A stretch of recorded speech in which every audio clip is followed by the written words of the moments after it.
राजेश अपनी पत्नी लता, बेटे सुनील और बहू आशा के साथ शास्त्री नगर में रहता था। आशा अपने सास ससुर के साथ बिल्कुल भी अच्छा बर्ताव नहीं करती थी। एक दिन, बहू, मेरी ये छड़ी टूट गई है, चलने में बड़ी परेशानी होती है। तू सुनील से कहकर नई छड़ी बनवा देना।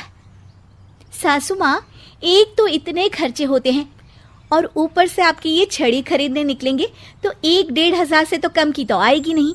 और वैसे भी आपको कहीं आना जाना तो होता नहीं। इस टूटी हुई छड़ी से ही काम चला लीजिए, इसकी मरम्मत करवा देते हैं। आशा वहां से चली जाती है। तभी उनके पति राजेश जी वहां आ जाते हैं। तुम क्यों झूठी उम्मीद बांधती हो अपनी बहू से? लता, इतने सालों में इसने कभी भी हमारा सम्मान नहीं किया, आज क्या करेगी? तभी वहां उनका पोता रोहित आ जाता है। दादी, ये देखो मैं आपके लिए क्या लाया हूँ। क्या बेटा? आपकी पुरानी छड़ी टूट गई थी ना, तो ये मैं अपनी कमाई से आपके लिए छड़ी लेकर आया हूँ।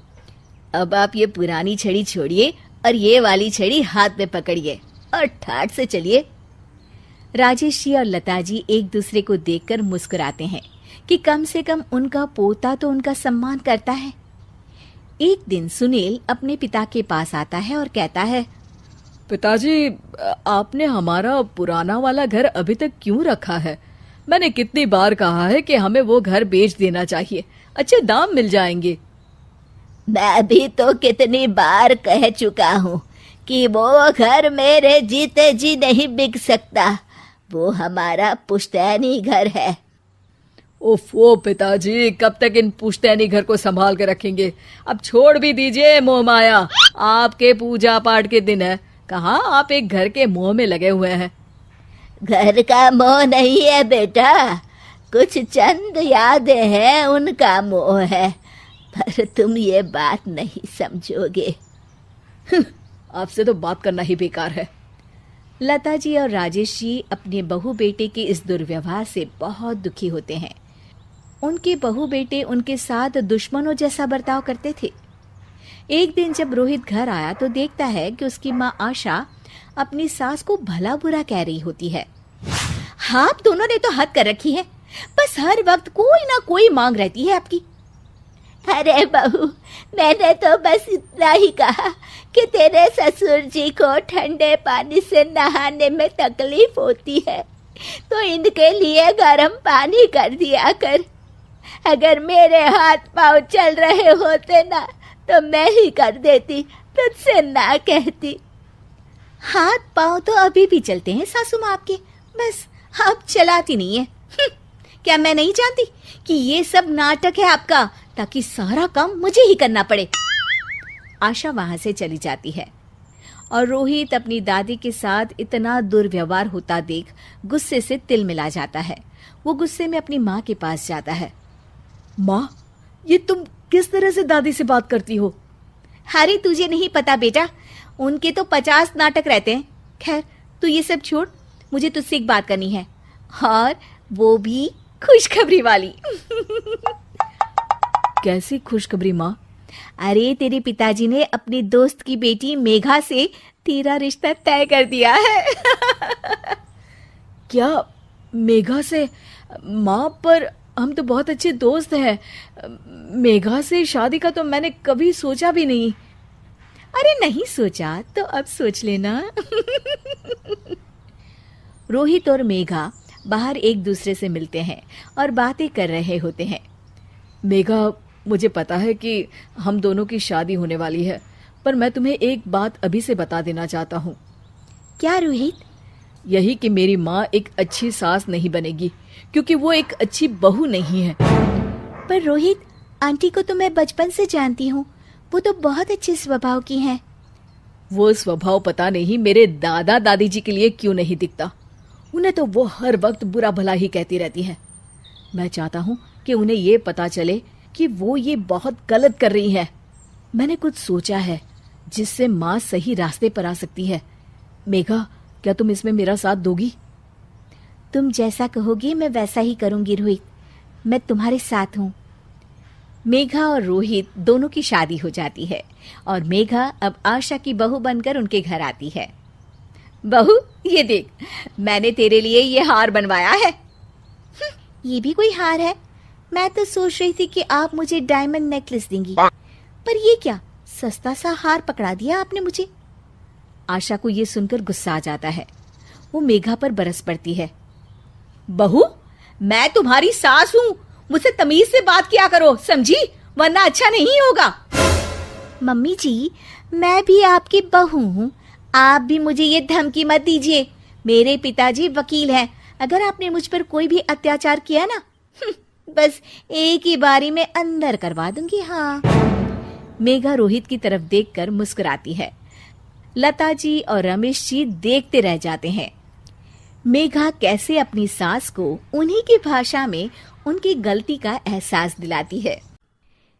आशा अपने सास ससुर के साथ बिल्कुल भी अच्छा बर्ताव नहीं करती थी। उसका पति सुनील भी अपने माता पिता के साथ बड़ा ही रूखा व्यवहार करता था। अब उनके बेटे की शादी मेघा से हो गई है और हवा का रुख बदल रहा है। मेघा, चलो आओ, रसोई में आकर मेरे साथ रात का खाना बनाने में मेरी मदद करो। मम्मी जी, मैं अभी सीरियल देख रही हूँ, अभी तो शाम होने में भी टाइम है, मैं थोड़ी देर में आती हूँ। बहू, तुम्हें सुनाई नहीं दिया मैंने क्या कहा? मम्मी जी, शायद आपको सुनाई नहीं दिया जो मैंने कहा। आशा रसोई में जाकर सारा खाना खुद बनाती है और मेघा अपनी दादी सास ससुर के साथ बैठकर बातें कर रही होती है। आशा को बहुत गुस्सा आता है। आशा मेघा के पास जाती है और उसे बुरा भला कहने लगती है। कैसी बहू हो तुम? सास खाना बना रही है और तुम यहाँ गप्पे मार रही हो। सासू माँ और ससुर जी को तो कोई काम नहीं होता, वो तो फ्री है, पर तुम्हें तो कल है ना। ये सुनकर मेघा भी आशा से बहस करने लगती है। मम्मी जी, ये आपके सास ससुर हैं, आप इनसे इज्जत से बात कीजिए, और हाँ, प्यार से बोलेंगी तो कुछ भी कर लूंगी, पर ऐसे रौब झाड़ेंगी ना तो भूल जाइए कि कोई काम करने वाली हूं मैं। क्या तुम्हारी इतनी हिम्मत? मेरी ही किस्मत फूटी है जो मुझे तेरे जैसी नालायक बहू मिली है। नहीं मम्मी जी, आपसे ज्यादा खराब किस्मत तो दादी सास की है, जिन्हें आप जैसी बहू मिली। आशा ये सुनकर तिल मिला उठती है। क्या कहा तुमने? आशा मेघा का हाथ पकड़ती है और कमरे से बाहर ले जा रही होती है। तभी वहां रोहित आ जाता है और मेघा उसे देखकर रोने का नाटक करने लगती है। देखिए, देखिए आपकी माँ मुझ पर कैसा अत्याचार कर रही है। मैंने इनसे कहा कि सासू माँ, मैं खाना बना देती हूँ, बस थोड़ा टाइम लगेगा, तो मेरा हाथ पकड़कर कैसे मुझे घसीट कर लेकर जा रही है। अरे बेटा, ये झूठ बोल रही है। बस करो माँ, मेघा कभी झूठ नहीं बोलती और मैंने अपनी आंखों से देखा है कि कैसे आप उसका हाथ पकड़कर उस पर अत्याचार कर रही हो। अरे बेटा, मैं तुम्हारी माँ हूं, तुम्हें मुझ पर विश्वास नहीं है? मेघा मेरी पत्नी है, उसका मेरा साथ तो जीवन भर का है और मैं उसी का साथ दूंगा। गलती आपकी है, आप ही सुधर जाइए माँ। तभी वहां सुनील आ जाता है। ये किस तरह से बात कर रहा है तू अपनी माँ से? पापा, आप तो रहने ही दीजिए। दादा दादी से आप किस तरह से बात करते हो देखा है मैंने। चलो मेघा। रोहित और मेघा वहां से चले जाते हैं। इस डायन ने तो मेरे बेटे पर कुछ जादू कर दिया है, देखो कैसे अपने माँ बाप से बात कर रहा है। एक दिन रोहित सुनील के पास आता है और कहता है, पापा, पिछले महीने आपने जो ये अपने कमरे के लिए नया एसी लिया, मुझे बताया क्यों नहीं? अरे इसमें तुझे क्या बताना? आपको बताना चाहिए पापा, अब मेरी शादी हो चुकी है, खर्चे बहुत हैं, आप तो रिटायर हो गए, मेरी कमाई पर घर चलता है, तो हिसाब तो रखना पड़ेगा ना। और वैसे भी आप लोगों को एसी की क्या जरूरत थी, पंखा ही काफी था आप लोगों के लिए। आशा को याद आता है कि कैसे उसने अपने सास ससुर के साथ बुरा बर्ताव किया था। ये सब हमारे ही कर्मों का नतीजा है।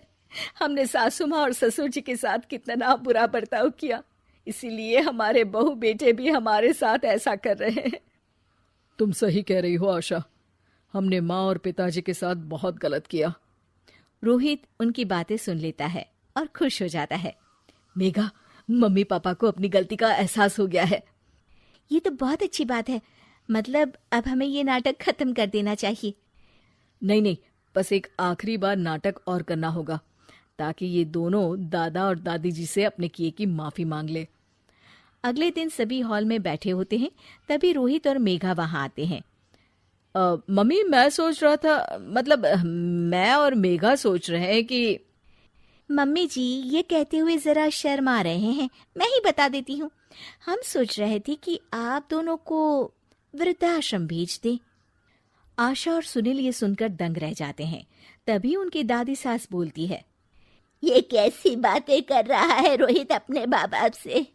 क्या अपने माँ बाप को कोई वृद्धाश्रम भेजता है? क्यों दादी, आपको भी तो ये लोग वृद्धाश्रम भेजने की धमकी देते रहते थे, तो आज इन्हें खुद ही चले जाना चाहिए। ये सुनकर सुनील और आशा शर्मिंदा हो जाते हैं। तू सही कह रहा है बेटा, हमने अपने माँ बाप का ख्याल नहीं रखा। हाँ, हमें कोई हक नहीं है यहाँ रहने का, चले जाते हैं हम।